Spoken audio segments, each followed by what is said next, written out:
Hello all, welcome to success journey. आज हम लोग डिस्कस करने जा रहे हैं इस वीडियो में यूकेपीएससी एई का पेपर 4 सिविल इंजीनियरिंग का पेपर 1।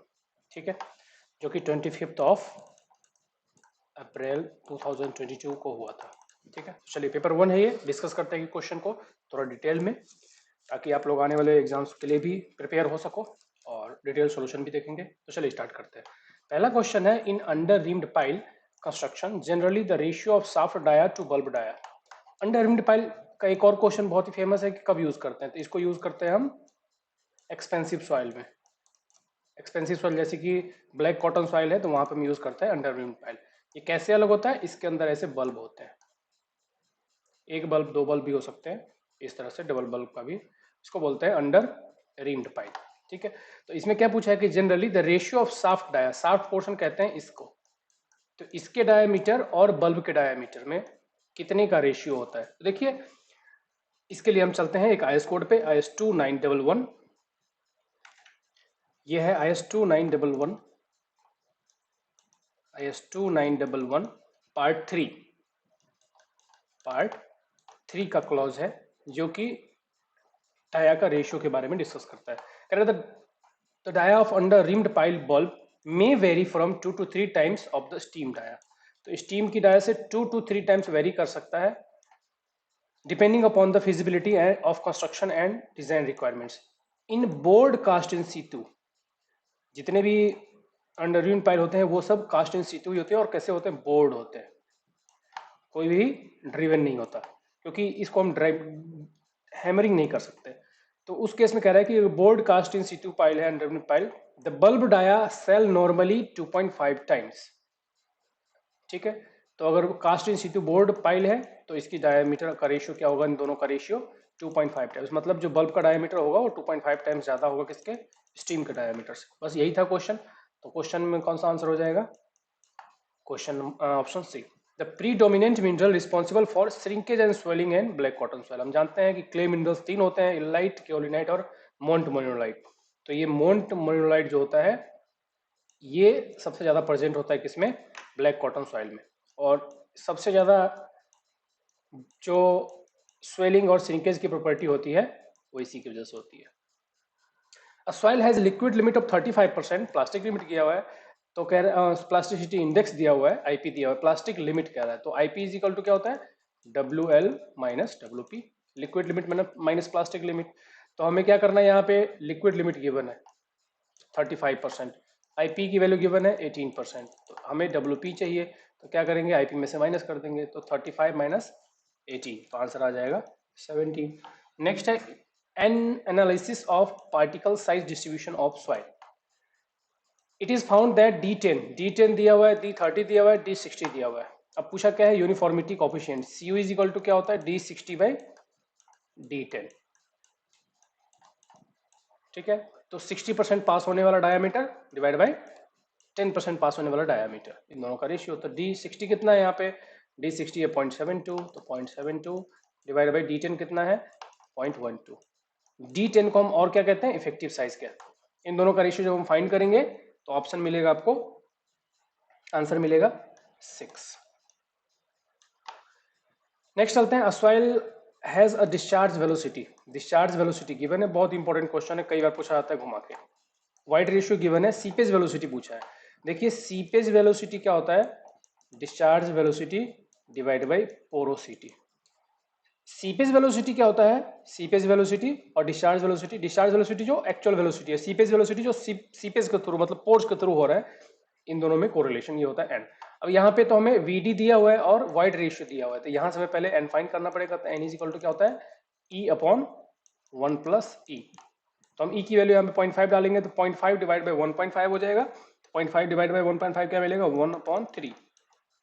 जब इसको यहाँ पे इंसर्ट करेंगे 5 into ten power -7 divide by 1/3, तो आंसर मिलेगा हमें, आंसर मिलेगा 15 इंटू 10 पावर -7 मीटर पर सेकेंड। नेक्स्ट है, reduction in volume of soil primarily due to squeezing of water from the voids is called. हम सभी जानते हैं expulsion of water is called compaction, expulsion of air is called compaction, and expulsion of water is called primary consolidation. Secondary consolidation में water नहीं expel होता, याद रखिए। Secondary consolidation सिर्फ ऑर्गेनिक क्ले में होता है और ये होता है ड्यू टू पार्टिकल रीएडजस्टमेंट। तो सेकेंडरी कंसोलिडेशन आंसर नहीं आएगा इसका, क्योंकि स्क्वीजिंग आउट ऑफ वाटर बोल रहा है, तो primary consolidation. Cohesionless soil are form due to, हमें पता है कि कोहेजन लेस सॉइल जो होते हैं वो फिजिकल वेदरिंग की वजह से फॉर्म होते हैं, तो physical weathering. Oxidation, hydration, chemical decomposition से फाइन ग्रेन सॉइल जैसे कि सिल्ट और क्ले फॉर्म होते हैं। और कोहेजन लेस सॉइल में आता है ग्रेबल, सैंड, ये सब। If instead of single drainage the number of discharge faces is increased to 2 in responding soil the rate of compression. तो ये कंसोलिडेशन का पूछा है कि अगर एक वन वे ड्रेनेज था और अभी टू वे ड्रेनेज कर दिया जाए तो कंसोलिडेशन का रेट क्या होगा। हम जानते हैं कि TV is equal to CV into T divide by T square. तो यहाँ पे जो टाइम है, टाइम फैक्टर है, वो किस पर डिपेंडेंट है, डायरेक्टली प्रोपोर्शनल है। ये टाइम है, ये टाइम ऑफ कंसोलिडेशन है, ये टाइम फैक्टर है। ये अगर हम T directly proportional to D square, drainage path का स्क्वायर टाइम्स होता है, मतलब टाइम में जो रिडक्शन होगा वो ड्रेनेज पाथ के स्क्वायर टाइम्स। तो अगर टू वे ड्रेनेज कर दिया गया है तो 4 टाइम्स फास्टर हो जाएगा ये। नेक्स्ट है change in the vertical stress in soil mass estimated by Boussinesq equation when Poisson's ratio of the soil changes from this to this. कह रहा है कि वर्टिकल स्ट्रेस में कितना चेंज होगा जो बुसिनेस इक्वेशन के द्वारा अगर पॉइजन्स रेशियो की वैल्यू इतनी से इतना चेंज होती है। याद रखिए बुसिनेस इक्वेशन में पॉइजन्स रेशियो की वैल्यू कंसीडर नहीं किया गया, तो this will be no change. In shear test on cohesionless soil, if the initial void ratio is less than critical void ratio, ये बहुत इंपॉर्टेंट क्वेश्चन है। इसके लिए आपको ग्राफ समझना पड़ेगा, दो ग्राफ को समझना पड़ेगा कि जो डायरेक्ट शेयर टेस्ट है उसके दो ग्राफ कैसे बनते हैं। एक तो वॉल्यूम का ग्राफ आपको जानना है और दूसरा वॉइड रेशियो ग्राफ। तो वॉल्यूम का ग्राफ कैसे बनता है पहले उसको देखते हैं। वॉल्यूम का ग्राफ अगर हम देखें तो ये 0 की तरफ है, मतलब नो चेंज इन वॉल्यूम। ऊपर रहेगा तो पॉजिटिव और नीचे डिक्रीज इन वॉल्यूम को कंसिडर करते हैं। तो इसका जो ग्राफ बनता है वो एक ऐसा बनता है और एक ऐसा बनता है, ठीक है। तो तीन ग्राफ देखिए, एक ऐसा है, ये है लूज सैंड, लूज सैंड, ठीक है, और ये है डेंस सैंड और ये है medium dense sand, medium sand. अब इसमें क्या है कि जो लूज सैंड है और ये डायरेक्शन जो है डेल्टा एच बाई एल है, rate of change of height with respect to length, ठीक है, डेल्टा एच बाई एल। तो जो लूज सैंड है उसकी वॉल्यूम सिर्फ डिक्रीज हो रही है, लेकिन जो डेंस सैंड है पहले डिक्रीज हुआ वॉल्यूम, उसके बाद इंक्रीज हुआ। इसमें यही पूछा है। और एक वॉइड रेशियो का डायग्राम, वॉइड रेशियो का डायग्राम क्या कहता है कि ये है क्रिटिकल वॉइड रेशियो ECR और ये है वॉइड रेशियो इंक्रीमेंट और ये है निगेटिव वॉइड रेशियो। अब नीचे वाला जो ग्राफ है वो डेंस के लिए है, डेंस सैंड के लिए, और ये ऊपर वाला ग्राफ है लूज सैंड के लिए। अब क्या कह रहा है कि if the initial void ratio is less than critical void ratio, critical void ratio से अगर लेस है तो कौन सा सैंड है, डेंस सैंड है। अब डेंस सैंड के लिए वॉल्यूम में क्या चेंज होगा, तो वॉल्यूम के लिए डेंस सैंड के लिए क्या है, इनिशियली डिक्रीज होगा और देन इंक्रीज होगा। तो initially decrease then increase in volume. If the sand is having an angle of internal friction 30 degree, angle of internal friction 30 degree दिया हुआ है, the ratio passive to active earth pressure बहुत easy है। K A क्या होता है 1 minus sine 5 upon 1 plus sine 5, और KP क्या होता है इसका opposite 1 upon KA is equal to KP, मतलब 1 plus sine 5 divide by 1 minus sine 5। 30 degree की जब वैल्यू डालेंगे इसमें तो क्या होगा, K इज इक्वल टू 1/3 और KP इज इक्वल टू इसका रेसिप्रोकल तो 3। जब हम इसको मल्टीप्लाई करेंगे तो क्या हो जाएगा 9। रेशियो पूछा है तो आंसर हो जाएगा एलिमेंट का बी। 12 का देखते हैं। If an infinite slope of clay at depth of 5 metre has cohesion of 1 kilometre. तो यहाँ पे इनफाइनाइट स्लोप है, क्ले दिया हुआ है, डेप्थ दिया हुआ है 5 मीटर, सी की वैल्यू गिवन है, यूनिट वेट गिवन है सॉइल का, कह रहा है कि स्टेबिलिटी नंबर बताओ। बहुत easy, again formula based question है। अगर आपको फॉर्मूला याद है तो इसमें कुछ भी नहीं है। देखते हैं फॉर्मूला। फॉर्मूला क्या होता है इसका कि stability number is equal to C upon gamma into H. यहाँ पे वैल्यू इंसर्ट करना है हमें सिर्फ। सी की वैल्यू कितनी है 1, गामा कितना है यूनिट वेट यहाँ पे डालेंगे 20 इंटू डेप्थ कितना है 5। जब हम इसको सॉल्व करेंगे तो 1/100 इज इक्वल टू 0.01, आंसर हो जाएगा ए। नेक्स्ट है a soil has following properties. Phi की वैल्यू गिवन है 30 डिग्री, एसबीसी दिया हुआ है 16 टन पर metre square, unit weight given है 1.6, मिनिमम डेप्थ ऑफ फाउंडेशन पूछ रहा है as per Rankine formula. Rankine formula क्या कहता है कि bearing capacity, safe bearing capacity divide by unit weight और 1 माइनस साइन फाइव, वही जो हमारा के का फार्मूला है divide by 1 plus sine five का होल स्क्वायर। बस यहाँ पे सारी वैल्यू इंसर्ट कर देते हैं। तो सेफ बियरिंग कैपेसिटी कितना है 16, यूनिट वेट कितना है 1.6 और 1 minus sine five upon 1 plus sine five हमने अभी देखा था 30 डिग्री के लिए कितना होता है 1/3 का होल स्क्वायर। जब इसको आप सॉल्व करोगे तो आंसर आपको एक मिल जाएगा और वो है 1.11 मीटर। नेक्स्ट है hydraulic head that would produce a quick sand condition in a sand stratum of thickness दिया 1.8 मीटर, स्पेसिफिक ग्रेविटी गिवन है, वाइड रेशियो गिवन और कह रहा है क्विक सैंड कंडीशन के लिए हाइड्रोलिक हेड की रिक्वायरमेंट कितनी है। तो क्विक सैंड कंडीशन कब होता है जब क्रिटिकल हाइड्रोलिक ग्रेडियंट की वैल्यू g-1 और 1 प्लस ई जब ये 1 हो जाए।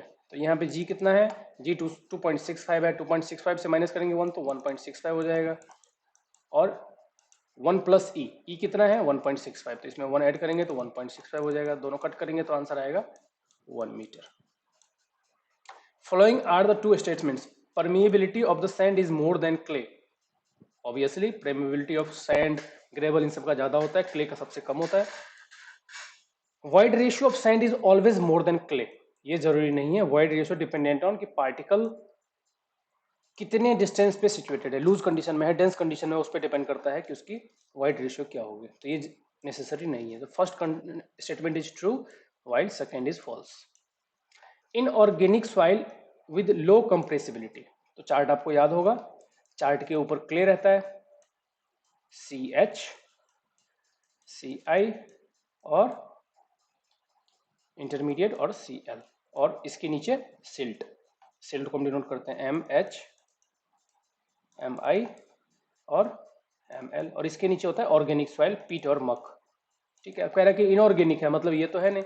तो अब क्या रह गया, अब हमें देखना है कौन सा है लो कंप्रेसिबिलिटी। तो जाहिर सी बात है Cl होगा या ML होगा, क्ले होगा या सिल्ट होगा। तो अब देखते हैं क्ले के साथ और लो किस किस के साथ है, तो ये तो है नहीं, ये है नहीं, सिर्फ सिल्ट है और ये सैंड है।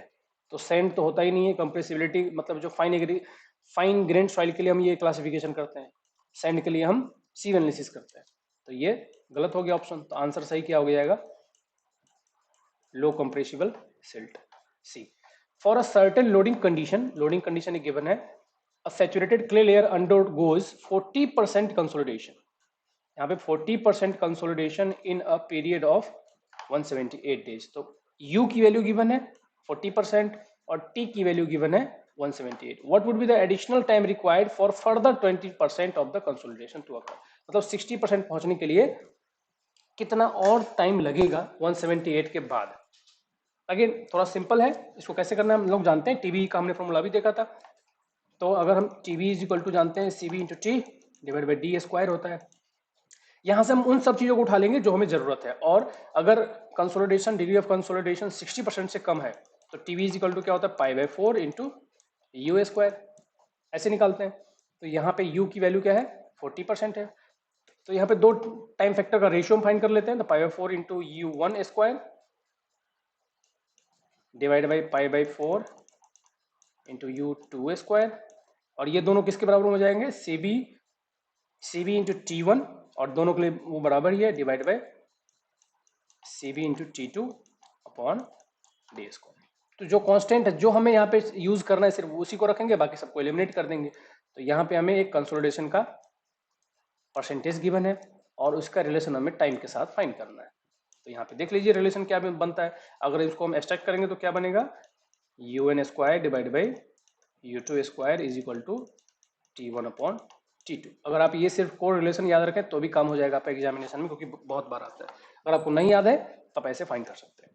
ठीक है, तो यहाँ पे देखिए डिग्री ऑफ कंसोलिडेशन का जो स्क्वायर का रेशियो है वो डायरेक्टली प्रोपोर्शनल होता है टाइम के लीनियरली। बस यहाँ पे आपको वैल्यू इंसर्ट कर देनी है जो वैल्यू गिवन है। U1 की वैल्यू 40% है, 40 का स्क्वायर, 60 का स्क्वायर, 178 डिवाइड बाई T2।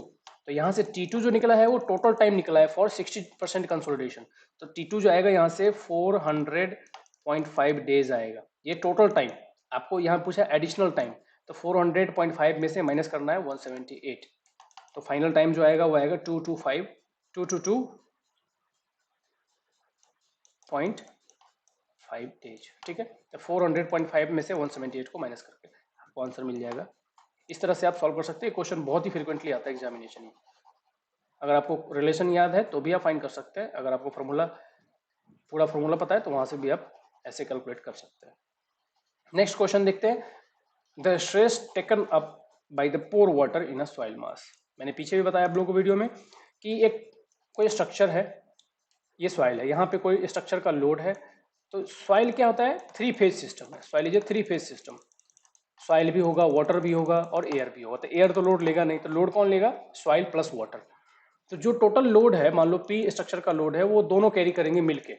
अगर उसके अंदर पानी है तो 2 फेज सिस्टम में है करंटली तो, या 3 फेज सिस्टम में है तो टोटल लोड का जो पोर्शन सॉइल लेता है उसको बोलते हैं इफेक्टिव स्ट्रेस, और जो पोर्शन वाटर लेता है उसको बोलते हैं पोर वाटर प्रेशर। और अगर सिर्फ सॉइल है, only soil is there, dry soil है, तो total effective stress total stress दोनों इक्वल होंगे। अगर सिर्फ वाटर है तो pore water pressure is equal to total stress. Total stress को हम सिग्मा से डिनोट करते हैं, पोर वाटर इफेक्टिव स्ट्रेस को हम सिग्मा बार से डिनोट करते हैं, और पोर वाटर प्रेशर को यू से डिनोट करते हैं। अब क्या पूछा, stress taken up by the pore water, इसको हम क्या कहते हैं, पोर वाटर प्रेशर या फिर न्यूट्रल स्ट्रेस कहते हैं। Effective stress means stress taken by soil, total stress means total load. तो आंसर हो जाएगा इसका C. 6 foot roller are recommended for compacting. बहुत ही फेमस क्वेश्चन है। 6 फुट रोलर कब यूज करते हैं, कोहेसिव सॉइल के लिए। ग्रैनुलर सॉइल के लिए कौन सा होता है, स्मूथ विल्ड रोलर। और वाइब्रेटरी रोलर कहां पे यूज करते हैं, सैंडी सॉइल के लिए। If a soil is dried beyond it's shrinkage limit, आप याद कीजिए डायग्राम को, कैसे डायग्राम था, इस तरह का, 4 फेज के लिए, 3 लिमिट के लिए बेसिकली, और फेज 4 हो जाएंगे। ये था श्रिंकेज लिमिट, ये था प्लास्टिक लिमिट, और ये था लिक्विड लिमिट। ये था लिक्विड लिमिट, और ये क्या था, वॉल्यूम, और ये था वाटर कंटेंट। ठीक, तो श्रिंकेज लिमिट को हम दूसरी तरीके से कैसे कहते हैं, 100% saturation, S is equal to 100% होता है। तो इसीलिए यहां तक कोई वॉल्यूम इंक्रीमेंट नहीं होता, क्योंकि जो वाइट्स पहले से है उसको फिल करता है वाटर, इसलिए वॉल्यूम इंक्रीमेंट देखने को नहीं मिलता है। बियॉन्ड दैट, एक बार 100% सेचुरेट हो गया, मतलब total voids has been filled by the water now, so अब addition of more water will lead to the increment of overall volume, that is why volume is increasing from here. ठीक है, तो shrinkage limit से अगर हम इसके बाद और भी पानी कम करेंगे तब भी उसका वॉल्यूम वही रहने वाला है। The soil is dried beyond the shrinkage limit, it will show no change in volume.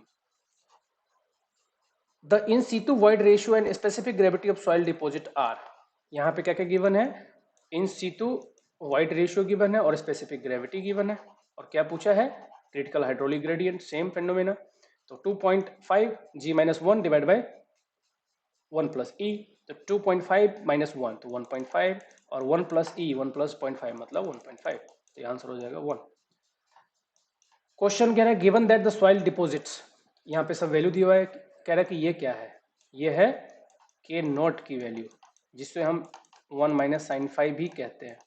ठीक है, 1 minus sine 5 is equal to mu upon 1 minus mu के बराबर होता है। ठीक है, तो अगर कोहेसिव सॉइल है तो ये यूज करेंगे, और कोहेजनलेस सॉइल है तो ये इक्वेशन यूज करते हैं अर्थ प्रेशर एट रेस्ट फाइंड करने के लिए। तो यहाँ पूछा है किसके बराबर में है, तो ये चूंकि उल्टा दिया हुआ है तो ये 1 अपॉन के नॉट, मतलब earth pressure, coefficient of earth pressure at rest. ठीक है, नेक्स्ट क्वेश्चन है in case of the counterfort retaining wall the toe slab acts as. ये क्वेश्चन भी अगेन बहुत ही पॉपुलर है और ये बहुत बार पूछा गया है कि टो स्लैब का डिजाइन कैसे होता है, स्टीम का डिजाइन कैसे होता है, और हिल स्लैब का डिजाइन कैसे होता है। तीनों को पूछते हैं, मैं आपको तीनों को बता देता हूं, आप लोग याद रखिए। देखिए, टो स्लैब जो है वो कैंटिलीवर की तरह, ये स्टीम है,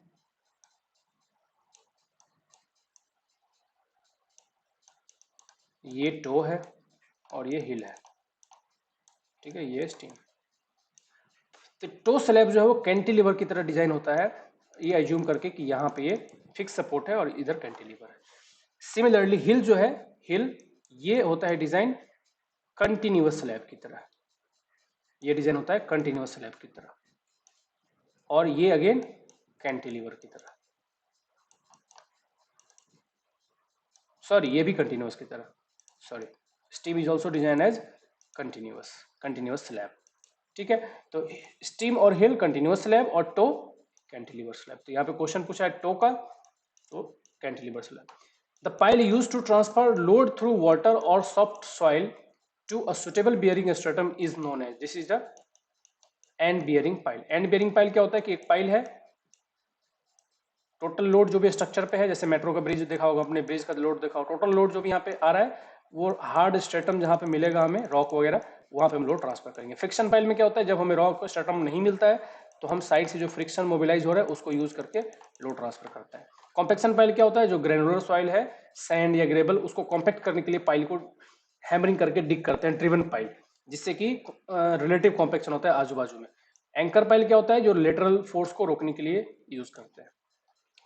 इन Stokes law terminal velocity of sinking particle, terminal velocity क्या होता है कि अगर पार्टिकल का साइज एक मीडियम रेंज में हो, इस रेंज में हो, और उसको अगर इनफाइनाइट मीडियम में अगर हम ड्रॉप करें तो कुछ समय तक तो स्पीड उसकी बढ़ेगी गिरने की, बट एक टाइम के बाद फ्लूइड के अंदर उसकी वेलोसिटी कांस्टेंट हो जाएगी, जिसको हम कहते हैं टर्मिनल वेलोसिटी। तो कह रहे हैं वो किसके बराबर में होता है, तो फॉर्मूला आप लोगों को याद होगा, G D square divided by 18 mu density of soil minus density of water. ये शॉर्ट फॉर्म है, इसके बाद भी है कई सारे फैक्टर, तो हमें यहाँ पे सिर्फ मतलब है पार्टिकल के साइज से क्या रिलेशन है। तो पार्टिकल के साइज के साथ क्या रिलेशन है, this is the terminal velocity, diameter का स्क्वायर टाइम्स, मतलब डायरेक्टली प्रोपोर्शनल है square times, proportional to the square times of the radius या फिर डायमीटर, ठीक है। Poise is the unit of, किसकी यूनिट है, डायनामिक विस्कोसिटी की। डायनामिक विस्कोसिटी की ऐसा यूनिट क्या है, न्यूटन सेकेंड मीटर स्क्वायर, और इसकी दूसरी यूनिट क्या है, पॉइज। तो 1 poise is equal to 10⁻⁻² newton second पर मीटर स्क्वायर, ठीक है। और काइनेमेटिक विस्कोसिटी की क्या है दूसरी यूनिट, इसका ऐसा यूनिट है मीटर स्क्वायर सेकेंड, और स्टोक्स इसकी दूसरी यूनिट है। सरफेस टेंशन कैसे होता है, न्यूटन पर मीटर। नेक्स्ट है velocity component of X and Y direction in terms of velocity potential. Velocity potential के लिए इसका क्या है, देखिए u इज, ये म्यू नहीं है, ये u है, velocity component u, d minus D five by D x, 1 minute, ये d5 बाई डी एक्स है, ठीक है, और ये d5 बाई डी वाई, यहाँ भी माइनस होना चाहिए था, एक्चुअली में ऐसा कोई ऑप्शन है नहीं दोनों में माइनस हो, बट एक्चुअली में दोनों में माइनस होता है, दोनों कंपोनेंट में माइनस होता है, ठीक है। Minus d5 by D x मतलब वेलोसिटी कंपोनेंट, इसका मतलब क्या होता है कि अगर हमें वेलोसिटी की डायरेक्शन फाइंड करनी है u और v, तो वेलोसिटी पोटेंशियल को अगर हम पार्शियल डेरिवेटिव करेंगे x और y के डायरेक्शन, मतलब एक्सिस या डायरेक्शन के अलोंग, तो वो हमें वेलोसिटी की डायरेक्शन दे देगा उस पॉइंट पे। नेक्स्ट है, if h is the total head at inlet, hf is the head loss due to friction, efficiency of power transmission through pipe. Again बहुत ही फेमस क्वेश्चन है। देखिए इसमें से 2 क्वेश्चन बनते हैं इस टॉपिक से। पहला तो जो यहाँ पे हमसे पूछा गया है, ठीक है, तो इसके लिए आपको ये भी याद रखना है, ये तो इसका आंसर है HF, H minus HF by H। दूसरा क्वेश्चन क्या बनता है कि मैक्सिमम पावर ट्रांसमिशन के लिए टोटल हेड और हेड लॉस में, फ्रिक्शन हेड लॉस में क्या रिलेशन होना चाहिए, तो total head should be equal to 3 times of the head loss, अगर है तो P मैक्स मिलेगा, मैक्सिमम पावर मिलेगा, ठीक है। तो 2 इक्वेशन आपको याद रखना है, एक तो ये और एक ये।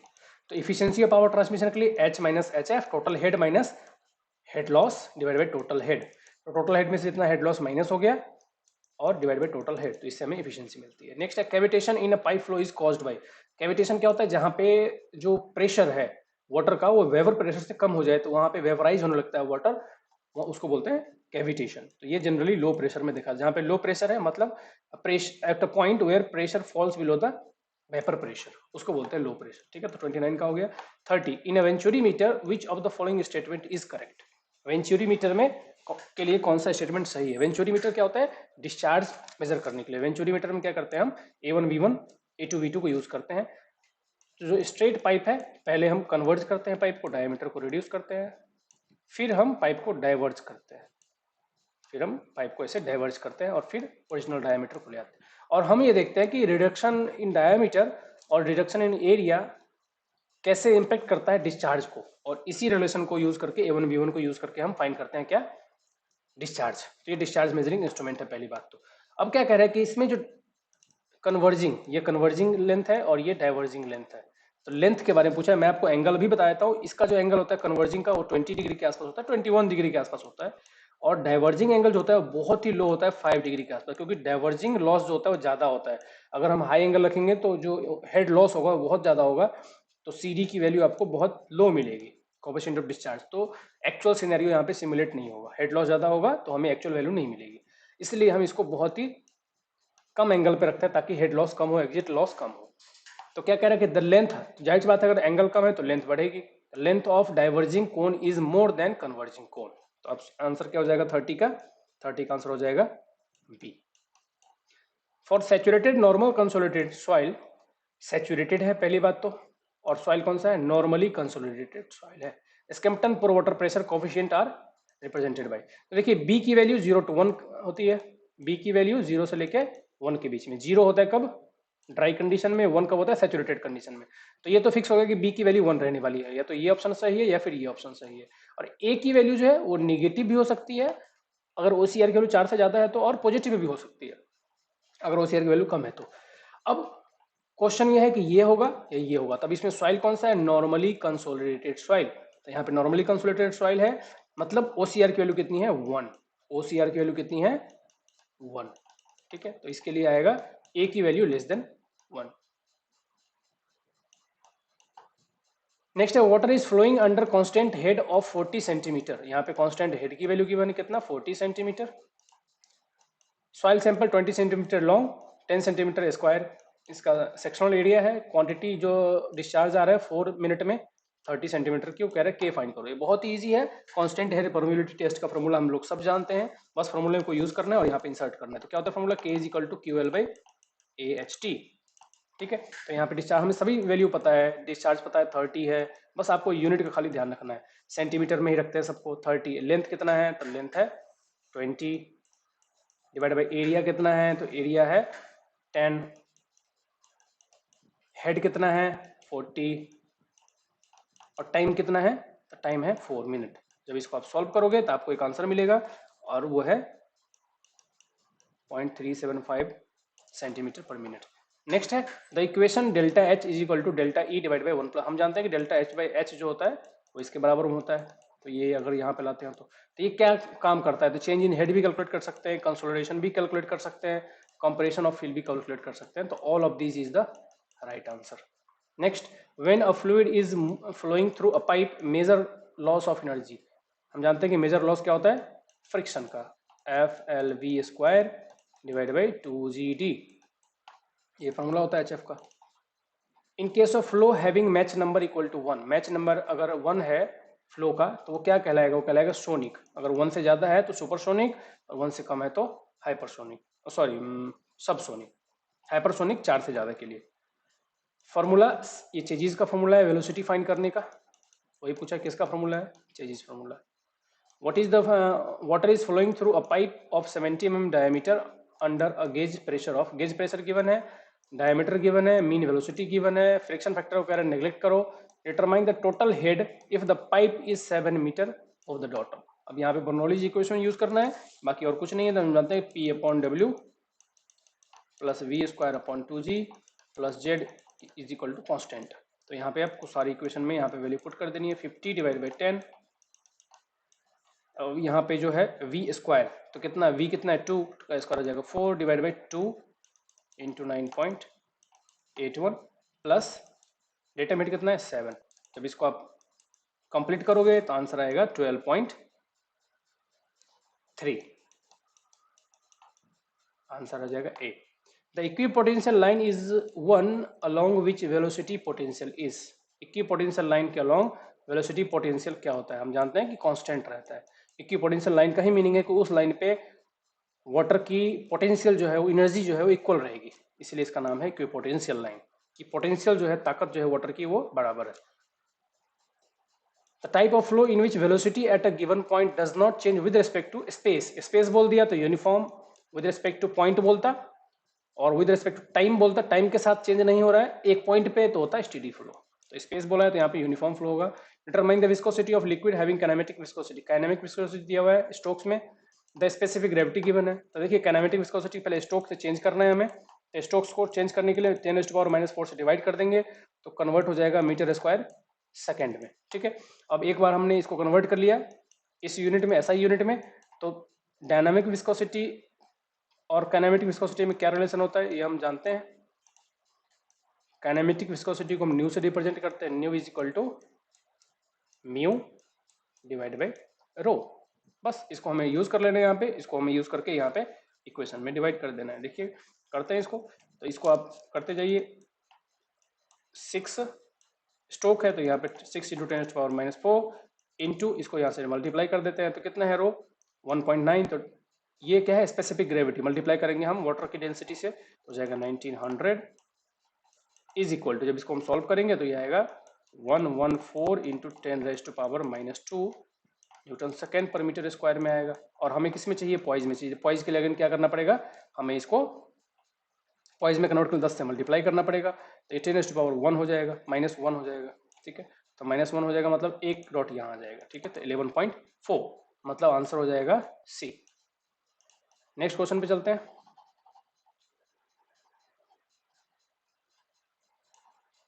नेक्स्ट क्वेश्चन कह रहा है कि द मोमेंटम करेक्शन फैक्टर, बहुत ही इंपॉर्टेंट, मोमेंटम करेक्शन फैक्टर का फॉर्मूला ये है। और यहीं पे अगर v क्यूब और v क्यूब यहाँ भी होता, v क्यूब और v क्यूब होता तो होता kinetic energy correction factor. If the flow is irrotational the relation that satisfy the flow condition, कौन सा है, तो ये कंडीशन है dv/dx minus du/dy is equal to 0 अगर है तो इरोटेशनल फ्लो है, अगर ये 0 नहीं है मतलब एंगुलर मोमेंटम कुछ ना कुछ है। For a pipe flow of diameter d running full under the action of gravity, the hydraulic mean depth, hydraulic mean depth पूछा है तो हाइड्रोलिक मीन डेप्थ का फॉर्मूला हम लोग सब जानते हैं कि r इज इक्वल टू होता है a/p, area upon wetted perimeter. Area π/4d² से फाइंड करेंगे तो π/4 इंटू डी स्क्वायर, और p के लिए क्या फॉर्मूला होता है, यहाँ पे p पाई इंटू डी, तो पाई इंटू डी, तो पाई से पाई गया, d² से d² गया तो क्या बच गया d/4। तो d/4 कहाँ है, d/4 है ऑप्शन बी। नेक्स्ट क्वेश्चन कह रहा है thickness of turbulent boundary layer leading edge से क्या होगा x डिस्टेंस पे। ये बहुत इंपॉर्टेंट और बहुत पॉपुलर क्वेश्चन है। टर्बुलेंट बाउंड्री लेयर है तो याद कर लो x⁴/5। आपको इसमें ज्यादा कुछ अगर समझना नहीं है तो फॉर्मूला अगर रटना है तो मैं फॉर्मूला भी बता देता हूँ, बट आप सीधा पहले समझ लीजिए x⁴/5 फुल फॉर्मूला क्या होता है। फुल फॉर्मूला होता है कि thickness is equal to 0.376 x divide by Reynolds number का पावर 1/5, ये होता है बाउंड्री लेयर थिकनेस का फॉर्मूला। और अगर यहीं पे लेमिनार होता तो लेमिनार के लिए √x, मतलब ये जो है ये लेमिनार के लिए सही है। सेम क्वेश्चन होता अगर यहाँ पे टर्बुलेंट की जगह लेमिनार होता तो x का √√ हो जाता, और अगर टर्बुलेंट है तो टर्बुलेंट के लिए हो जाएगा raised to power 5। ठीक है, और लेमिनार के लिए फॉर्मूला क्या होता है, लेमिनार के लिए फॉर्मूला होता है 5x डिवाइड बाई √RE। चलिए नेक्स्ट क्वेश्चन पे चलते हैं। फ्लूइड स्टैटिक्स, स्टैटिक्स क्या होता है, स्टेशनरी कंडीशन में, तो gravity and pressure force. Mach angle is defined as, Mach angle कह रहे हैं कि क्या फॉर्मूला होता है मैच एंगल का, तो मैच एंगल होता है sin फाई sin अल्फा, मतलब sin alpha is equal to 1/m, Mach number के बराबर। तो अल्फा इज इक्वल टू क्या हो जाएगा यहाँ पे, alpha is equal to sin inverse 1/m, sin inverse 1/m, तो sin inverse 1/m b। For oblique shock downstream Mach number, oblique shock के लिए डाउन स्ट्रीम मैच नंबर की value कितनी होती है, तो डाउन स्ट्रीम मैच नंबर की value हमेशा लेस देन यूनिटी होती है। Water is flowing in a converging pipe having inlet dia, inlet dia दिया हुआ है, आउटलेट डाया दिया हुआ है, वेलोसिटी दिया हुआ है, कह रहा है what will be the velocity at exit. तो यहाँ पे इंटर एग्जिट का आपको सिर्फ फॉर्मूला यूज कर लेना है, a1 v1 is equal to a2 v2 का। तो बस क्या हो जाएगा, इनलेट का 10² इंटू 5, तो 10 इंटू 5 का is equal to 5² into v2, यहाँ से v2 मिलेगा आपको 20। ये तो इजी है। आगे चलते हैं। Shear in turbulent flow mainly due to, turbulent flow में किसके द्वारा होता है? Momentum transfer. और लेमिनार में विस्कोसिटी की वजह से। होमोजीनियस अर्दन डैम हाइट दिया हुआ है, फ्री बोर्ड दिया हुआ है, तो नेट हाइट कितना हो गया? 50 मीटर। फ्लो नेट है जिसका कि पोटेंशियल ड्रॉप और नंबर ऑफ फ्लो चैनल है NF इज इक्वल टू 4 और ND is equal to 25। Permeability की वैल्यू गिवन है, डिस्चार्ज कह रहा है पर मीटर लेंथ में फाइंड करो। बहुत इजी क्वेश्चन है। डिस्चार्ज इज इक्वल टू होता है, डिस्चार्ज का फॉर्मूला होता है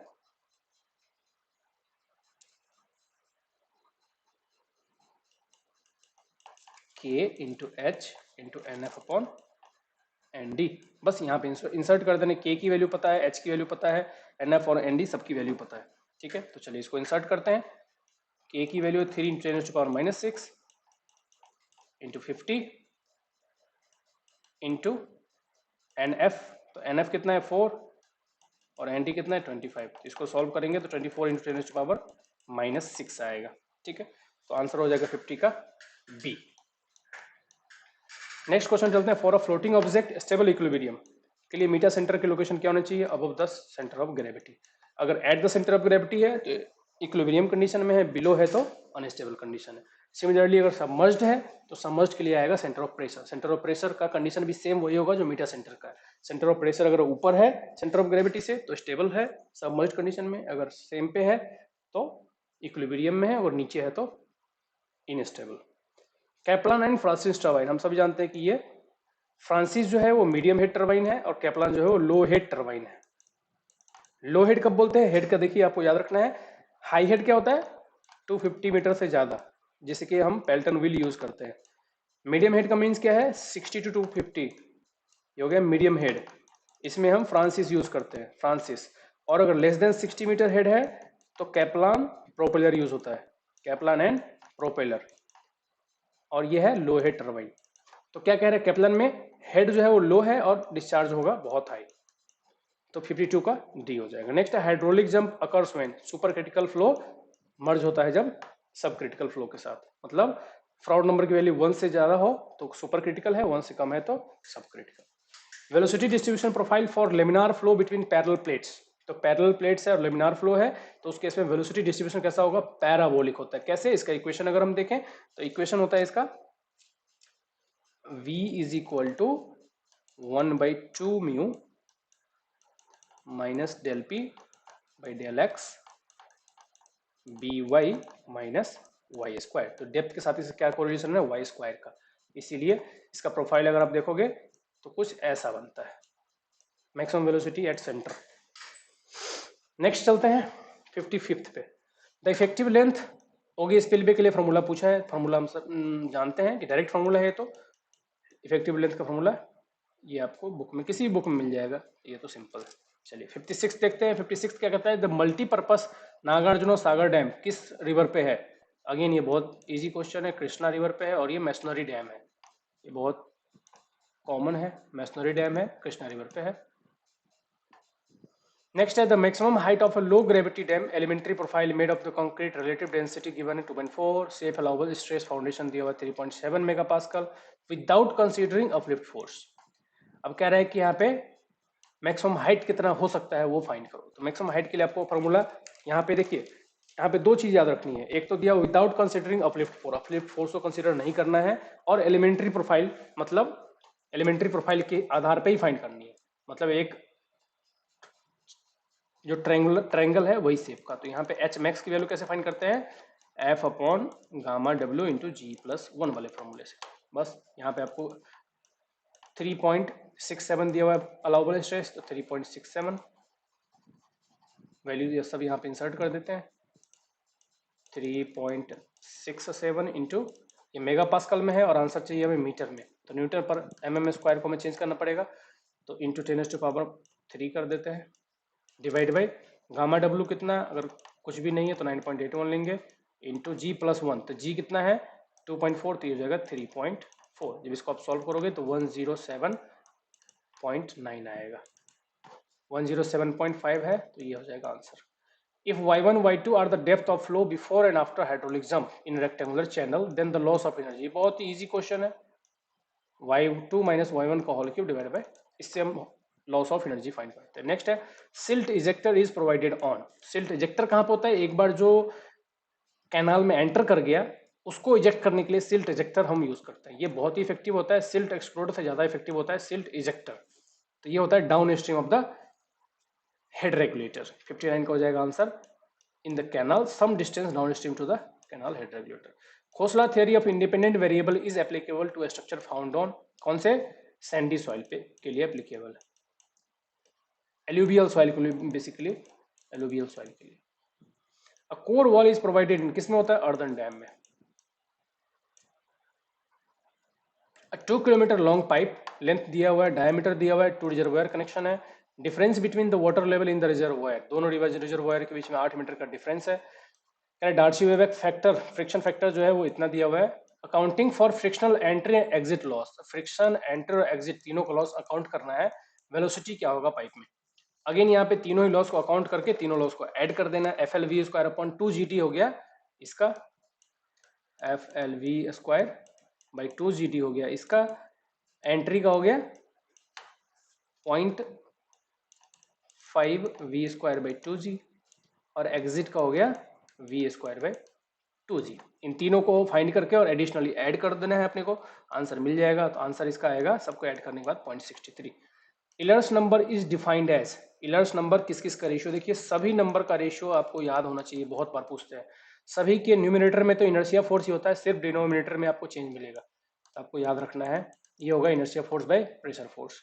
generally a material is classified as uniform, uniform कब बोलेंगे? जब सीयू की वैल्यू, कोएफिशिएंट ऑफ यूनिफॉर्मिटी हमने अभी देखा था D60/D10 होता है। और अगर 6 से ज्यादा है सैंड के लिए तो वेल ग्रेडेड है, ग्रेवल के लिए अगर 4 से ज्यादा है तो वेल ग्रेडेड है, और अगर 1 से 4 के बीच में लाई कर रहा है तो वो यूनिफॉर्मली ग्रेडेड है। और जैसे जैसे नीचे आता जा रहा है मतलब वो यूनिफॉर्म होता जा रहा है, सेम साइज का होता जा रहा है, जितना कम वैल्यू है सेम साइज उसकी बढ़ती जा रही है। और सीसी की वैल्यू अगर 1 से लेकर 3 के बीच में है तो वो वेल ग्रेडेड है, अगर इससे ज्यादा है तो पोरली ग्रेडेड है। तो यहाँ पे यूनिफॉर्मिटी कोएफिशिएंट पूछा है तो यहाँ पे आंसर हो जाएगा B, greater than 1। The flow will be in super critical state in the following type of GBF profile. बहुत इंपॉर्टेंट क्वेश्चन है, सभी प्रोफाइल के लिए आपको एक बार याद रखना है कि कौन से प्रोफाइल में कौन सी फ्लो होती है। मैं आपको एक पिक्चर दिखाता हूं, ये रहा। हर एक प्रोफाइल के लिए आपको यहाँ पे टाइप ऑफ फ्लो याद रखना है। हॉरिजॉन्टल अगर है, चैनल स्लोप जो है हॉरिजॉन्टल है, मतलब कोई स्लोप नहीं है, तो किस कंडीशन में सब क्रिटिकल होगा, किस कंडीशन में सुपर क्रिटिकल होगा, और कौन सी प्रोफाइल बनेगी? तो H2 प्रोफाइल और H3 प्रोफाइल। तो याद रखिए यहाँ पे H2 प्रोफाइल सब क्रिटिकल कहलाएगा और H3 प्रोफाइल के अंदर फ्लो सुपर क्रिटिकल होगा। सिमिलरली यहाँ माइल्ड के लिए भी दिया हुआ है, तो माइल्ड में सुपर क्रिटिकल कब है? M3 में। तो H2 H3 M3 C3, और इन दोनों में सुपर क्रिटिकल है S2 S3 एंड A3। ठीक है, ये है। ऑप्शन में देखते हैं, देखिए ऑल एस कर्व नहीं, एस के सारे कर्व में नहीं होते हैं, S1 में नहीं होता है, तो ये ऑप्शन गलत हो गया। M2 तो M2 में है क्या? M2 में नहीं है, तो ये भी ऑप्शन गलत हो गया। S2 M2 और S3, S2 है, M2 नहीं है और S3 है, तो एक नहीं है, तो ये भी ऑप्शन गलत हो गया। क्या बचता है? A3 M3 S2, A3 है, S3 है और S2, S2 भी है, तो तीनों है, तो ये ऑप्शन डी हो जाएगा राइट आंसर। ठीक है, तो आप इसको अच्छे से नोट कर लीजिए, ये बहुत इंपॉर्टेंट है, इसमें फ्लो प्रोफाइल दिया हुआ है। नेक्स्ट क्वेश्चन देखते हैं। In the empty condition of reservoir the width होना चाहिए यहाँ पे WIDT, width of elementary profile of a dam, the vertical stress at heel and toe respectively are given as. ये है, सिंपल है, 2WB होना चाहिए किस पे? हिल पे, और 0 होना चाहिए टो पे, ताकि टेंसाइल फोर्स ना हो। अगर ये कुछ भी वैल्यू है तो यहाँ पे एसेंट्रिसिटी की वजह से क्या आएगा? टेंसाइल फोर्स जनरेट होगा। If the level of the canal bed and high flowed level, तो कैनाल बेड का लेवल क्या है? 110, और HFL कितना है रिवर का? 111। तो कैनाल बेड यहाँ पे है और HFL रिवर का जो है वो यहाँ पे है, तो यहाँ पे जाहिर सी बात है हमें साइफन एक्वाडक्ट बनाना पड़ेगा। अगर नीचे होता तो एक्वाडक्ट बनाते, लेकिन ऊपर है तो साइफन एक्वाडक्ट बनाएंगे। और एक चीज और इससे क्लियर हो रहा है इन RL से कि कैनाल ऊपर है और रिवर नीचे है, तो siphon aqueduct is the right answer.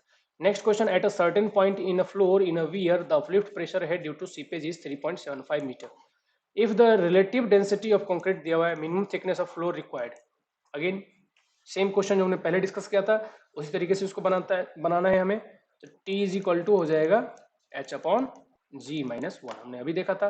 तो यहाँ पे H की वैल्यू कितनी है 3.75 और G की वैल्यू कितनी है 2.5. तो 2.5 माइनस 1 हो जाएगा 1.5. तो आंसर आएगा 2.5. आंसर आएगा 2.5. कह रहा है for a triangular channel of side slope M horizontal the Froude number की वैल्यू क्या होगी. तो फ्राउड नंबर की वैल्यू हमें निकालना है, तो ये हो जाएगा A. वैसे होता है V divided by under root g y. ठीक है, तो यहाँ पे y की वैल्यू हम कैसे फाइंड करेंगे, हम इससे स्लोप के आधार पर हमें फाइंड करना है. तो जब हम पुट करेंगे इसको v divided by under root G, तो y बाई 2 आ जाएगा यहाँ पे. तो 2 को हम ऊपर लेंगे तो क्या आएगा, अंडर रूट चला जाएगा ऊपर. Total force due to wave action of gravity dam कहाँ पे एक्ट करता है, बहुत बार पूछा जाता है क्वेश्चन, बहुत इंपॉर्टेंट है. 3/8 of the above the surface reservoir surface के ऊपर, इतने ऊपर वेव एक्शन का सेंट्रॉइड होता है. A hydraulic jump formed in a horizontal rectangular channel corresponding to a Froude number of 10. The sequent depth ratio shall be nearly equal to. sequent depth का ratio क्या होगा, अगेन आपको याद करना है formula y2 upon y1 is equal to क्या होता है 1/2 इंटू 1 प्लस 8 FR1 स्क्वायर का अंडर रूट माइनस 1. यहाँ पे पूछा क्या है y2 अपॉन y1 का जो भी वैल्यू गिवन है उसको हमें यहाँ पे, अभी यहाँ पूछा है sequent depth ratio shall be nearly equal to, मतलब y2 अपॉन y1 पूछा है और जो वैल्यू गिवन है उसको हमें यूज करना है. तो ये हो जाएगा half into 1 plus fraud number दिया हुआ है तो ये 8 है और फ्रॉड नंबर कितना है 10, तो ये हो जाएगा 80.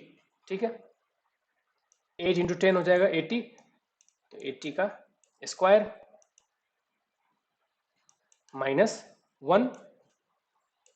इसको हमें सॉल्व कर दें. सॉरी यहाँ पे 80 का स्क्वायर नहीं, देखिए यहाँ पे फ्रॉड नंबर का स्क्वायर करना है ना. तो फ्रॉड नंबर कितना है 10, तो 10 का स्क्वायर हो जाएगा 100 इंटू 8, तो ये हो जाएगा 800. तो 800 प्लस 1 का under root minus 1 divide by 2. जब इसकी वैल्यू को हम फाइंड करेंगे तो ये आएगा 14 आंसर आएगा. ठीक है, इसको मैं मिटा देता हूँ. आंसर आएगा 13.65. तो अप्रोक्सीमेट पूछा है तो ये आएगा 13.65 इसका एग्जैक्ट आंसर आता है, तो 14 आएगा answer. In order to compute seepage loss through a foundation of Cotter Dam, flow net study results. ये कोफर डैम होना चाहिए कोटर डैम की जगह. अगेन यहाँ पे फ्लो लाइन दिया हुआ है, नंबर ऑफ पोटेंशियल ड्रॉप और फ्लो लाइन में कितना है. Head of the water loss during seepage was 6 metre.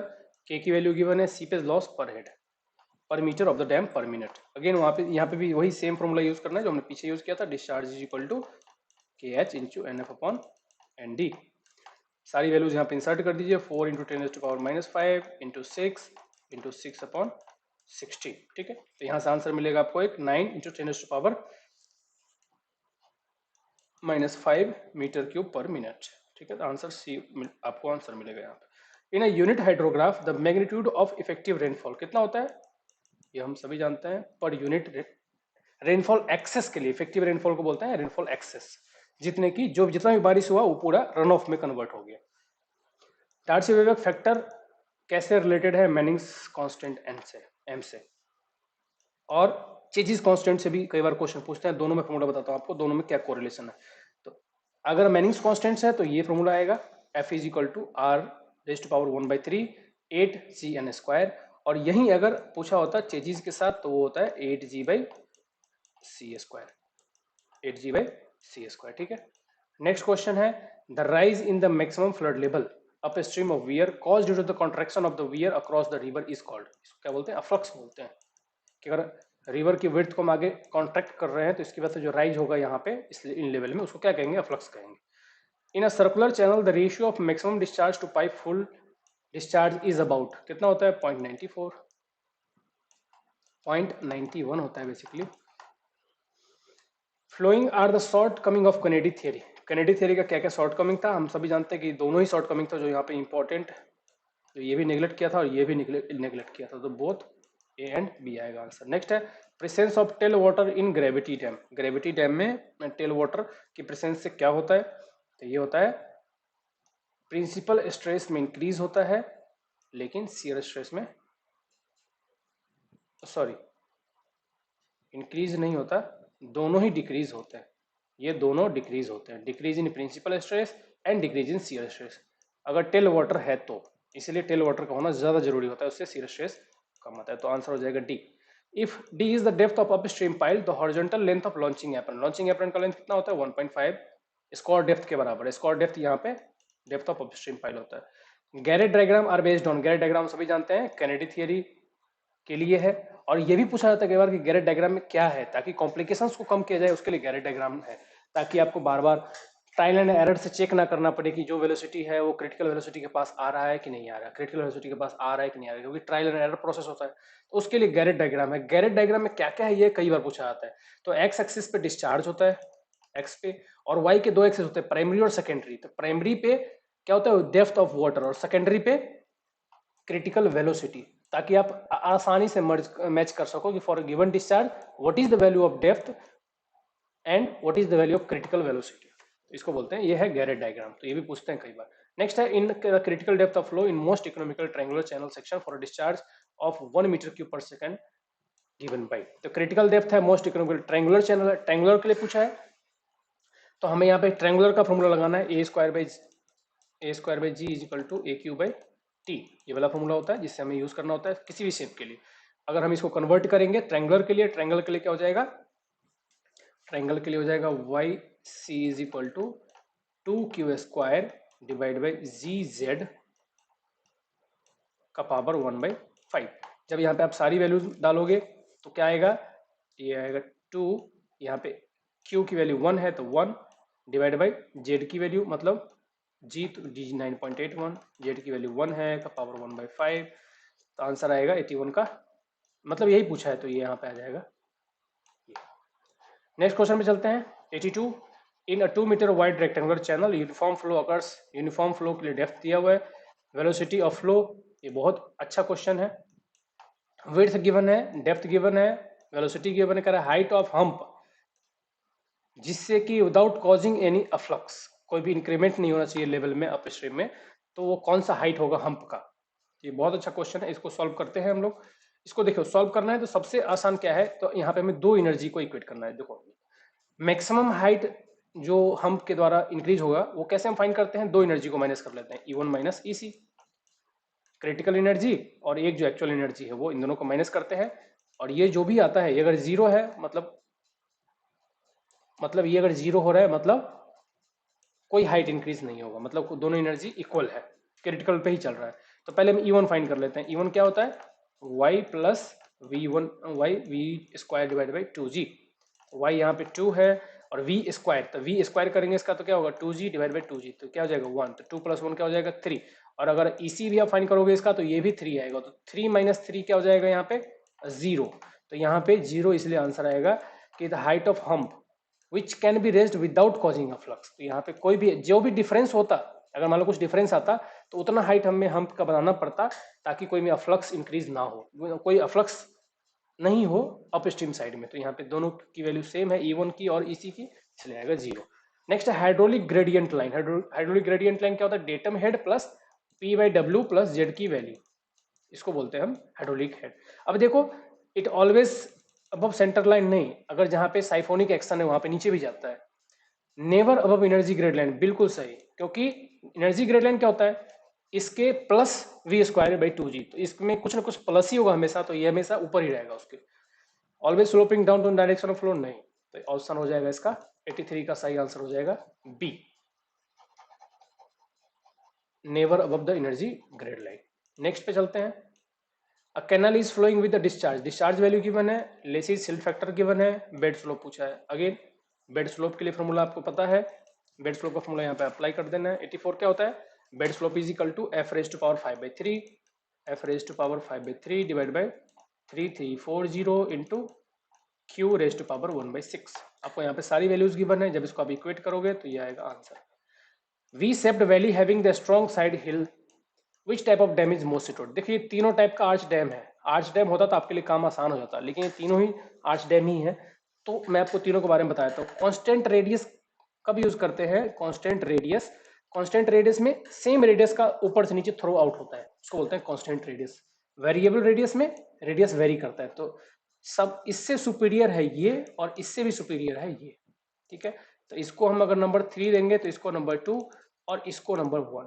लेकिन जैसे जैसे हम सुपीरियरिटी की तरफ बढ़ रहे हैं, अबटमेंट की रिक्वायरमेंट बहुत ही ज्यादा रेट से बढ़ती जाती है। मतलब कांस्टेंट एंगल आर्च के लिए बहुत ही हाई स्ट्रेंथ की अबटमेंट चाहिए, और ये जो यूज होता है ये यू शेप्ड वैली में यूज होता है, ब्रॉड यू शेप्ड वैली में, और ये दोनों वी शेप्ड वैली में यूज होते हैं।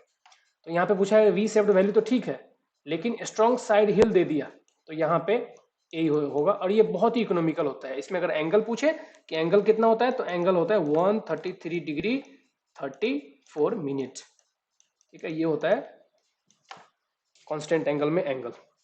नेक्स्ट क्वेश्चन पे चलते हैं 86 का। Degree of freedom in alluvial man made channel, कितने डिग्री फ्रीडम होते हैं? तो 3 होते हैं। कौन कौन से होते हैं? तो देखिए, डेप्थ होता है एक, तो डेप्थ, विड्थ एंड स्लो। तो depth, width and slow. Workability of concrete can be increased by, workability जो है कंक्रीट का वो इंक्रीज हो सकता है, कौन सा? सिर्फ और सिर्फ वाटर कंटेंट का इसमें जो है वो सही है। टेम्परेचर से घटता है, फ्लैकी पार्टिकल से भी घटेगा, तो आंसर हो जाएगा A. Pre stress concrete is more desirable in case of cylindrical pipe subjected to.